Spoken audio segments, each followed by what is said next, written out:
Здравейте! Днес трябваше да снимем един анбоксинг на едни примамки, но човека, който каза, че ще ми ги прати, каза, че е бил доста заед и ще ги прати в понеделник. Така че в понеделник ще направим четвърти епизод на поредицата FM Почта. Днес ще снимам първия епизод от новата поредица Спининг за начинаещи. В тази поредица ще ви показвам всичко свързано с спининг риболова. Ако имате идея за втори епизод, не забравяйте да я пишете долу в коментарите. Днес ще ви покажа двата възела, които аз ползвам най-често.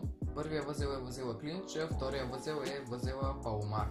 Клинчът, както и паломара, стават за всичко. Куки, вирбели, примамки. Все пак за това съм кръстил клипа възли за примамки. Така, нека започвам. Ще започнем с първия възел. Това е клинчът.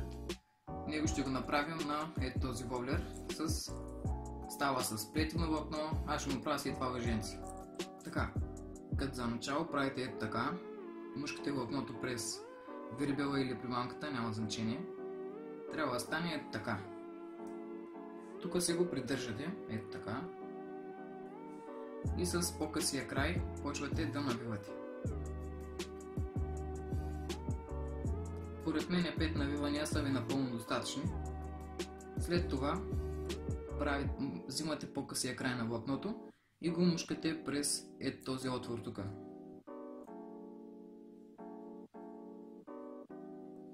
И натягате.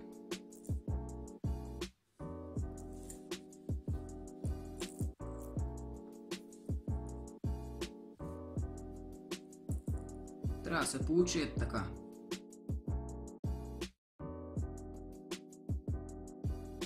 Втория възел е възела паломар. Сигурен съм, че повече от вас го знаят този възел, но все пак има такива, които не го знаят, затова сега ще им го покажа. Взимате карабинката, примамката, в моя случай е кука, и правите ето така с влакното. Ето така. Хващате влакното и го мушкате през куката.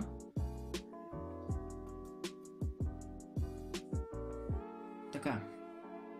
След това тук правите един възел, най-обикновен възел, но не го затягате. Не го затягате. Ето така. И ето това тук го мушкате през куката. Трябва да се получи ето така. И след това вече натягате, фащате по дългия край и стягате.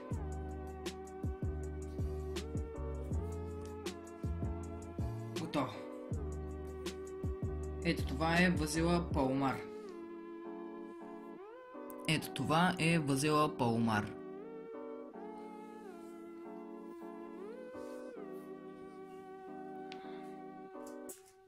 По принцип аз винаги използвам възела клинч за всичко, освен за монтажа дропшот. Този монтаж се прави с възела паломар knot, както ви казах. А вече ако искате клип как се прави този монтаж, не забравяйте да пишете долу. Това беше всичко, не забравяйте да се абонирате, ако не сте го направили, да харесате клипа.